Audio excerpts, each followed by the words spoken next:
মহাভারতে কুরুক্ষেত্রের যুদ্ধ ভারতীয় ইতিহাস ও সংস্কৃতির এক উল্লেখযোগ্য ঘটনা। এই যুদ্ধ পাণ্ডব ও কৌরবের মধ্যে সংঘটিত হয়েছিল এবং এর প্রভাব ভারতীয় সমাজ ও ধর্মে গভীরভাবে প্রতিফলিত হয়েছে।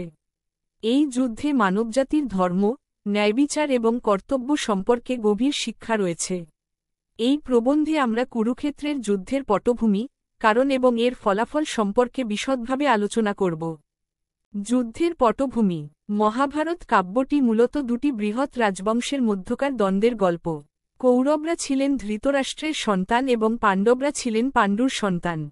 ধৃতরাষ্ট্র এবং পাণ্ডু উভয়ই কুরু বংশের রাজা ছিলেন, তবে ধৃতরাষ্ট্র জন্মান্ধ ছিলেন। পাণ্ডু রাজ্য পরিচালনা করতে সক্ষম হলেও ধৃতরাষ্ট্রের বড় সন্তান দুর্যোধন এবং তার অন্যান্য ভাইরা রাজ্য দখলের চেষ্টা করতে থাকে। পাণ্ডবদের নির্বাসন। কৌরবদের ষড়যন্ত্রে পাণ্ডবরা বিভিন্ন সমস্যার মুখোমুখি হন। দুৎক্রীড়ার মাধ্যমে দুর্যোধন পাণ্ডবদের সম্পূর্ণ রাজ্য কেড়ে নেন এবং তাদের নির্বাসনে পাঠান।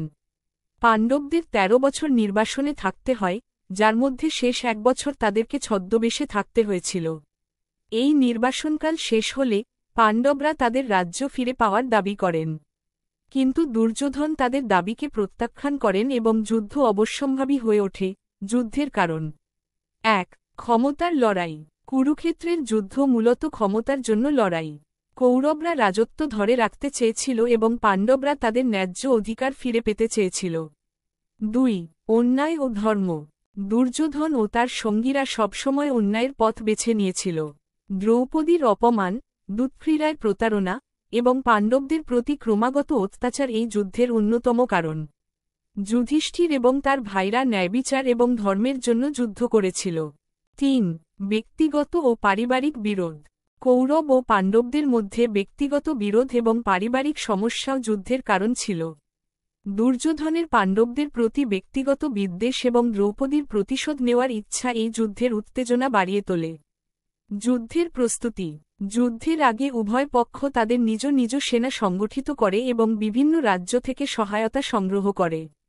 কৌরবদের সেনাপতি হিসেবে ভীষ্ম, দ্রোণ, কর্ণ প্রমুখ ব্যক্তিত্বরা ছিলেন। পাণ্ডবদের পক্ষে শ্রীকৃষ্ণ তাদের উপদেষ্টা ও রথী ছিলেন এবং অর্জুন ছিলেন প্রধান যোদ্ধা। যুদ্ধের শুরু।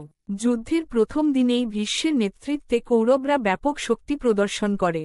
যুদ্ধের প্রথম কয়েকদিন কৌরবদের পক্ষে থাকলেও ধীরে ধীরে পাণ্ডবরা তাদের কৌশল পরিবর্তন করে। ভীষ্মকে পরাস্ত করতে শিখণ্ডীকে সামনে রেখে অর্জুন তাকে আহত করে। গীতা উপদেশ।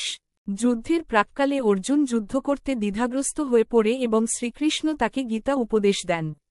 ভগবদ্গীতা মানব জীবনের দার্শনিক দিকগুলি ব্যাখ্যা করে এবং অর্জুনকে তার কর্তব্য পালনে প্রেরণা দেয়।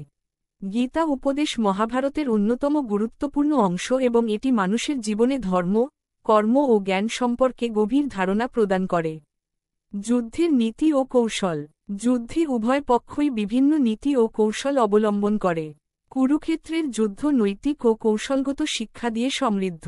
যুদ্ধের সময় বিভিন্ন বীরত্বপূর্ণ ঘটনা ও আত্মত্যাগ এই কাব্যের মহত্ব বৃদ্ধি করে। যুদ্ধের সমাপ্তি। অবশেষে 18তম দিনে যুদ্ধের সমাপ্তি ঘটে। দুর্যোধনের পতন ঘটে এবং কৌরবরা পরাজিত হয়। পাণ্ডবরা তাদের রাজ্য পুনরুদ্ধার করে এবং ধর্ম ও ন্যায়বিচার প্রতিষ্ঠা করে। যুদ্ধে অনেক মহান যোদ্ধার মৃত্যু ঘটে, যা মহাভারতের একটি অত্যন্ত বেদনাদায়ক দিক। যুদ্ধের ফলাফল ও প্রভাব। ১. ন্যায়ের বিজয়। যুদ্ধের মাধ্যমে ন্যায়ের বিজয় ও অন্যায়ের পরাজয় প্রতিষ্ঠিত হয়। এটি সমাজে ন্যায়বিচার ও ধর্মের গুরুত্বকে স্পষ্ট করে। ২. নৈতিক শিক্ষা। মহাভারত ও কুরুক্ষেত্রের যুদ্ধ মানব জীবনে নৈতিকতা, ধর্ম ও কর্তব্য সম্পর্কে গভীর শিক্ষা প্রদান করে। ৩. সাংস্কৃতিক ও ঐতিহাসিক প্রভাব। কুরুক্ষেত্রের যুদ্ধ ভারতীয় সংস্কৃতি ও ইতিহাসে গভীর প্রভাব ফেলেছে। মহাভারত কাব্যের মাধ্যমে এই যুদ্ধের কাহিনী যুগ যুগ ধরে মানুষের মনে স্থায়ী হয়েছে। উপসংহার।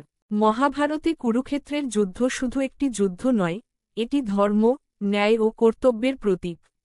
এই যুদ্ধের মাধ্যমে মানবজাতি জীবনের বিভিন্ন দিক সম্পর্কে মূল্যবান শিক্ষা পায়। মহাভারতের এই কাহিনী আমাদের জীবনে নৈতিকতার গুরুত্ব এবং ন্যায়ের পথে চলার প্রেরণা প্রদান করে।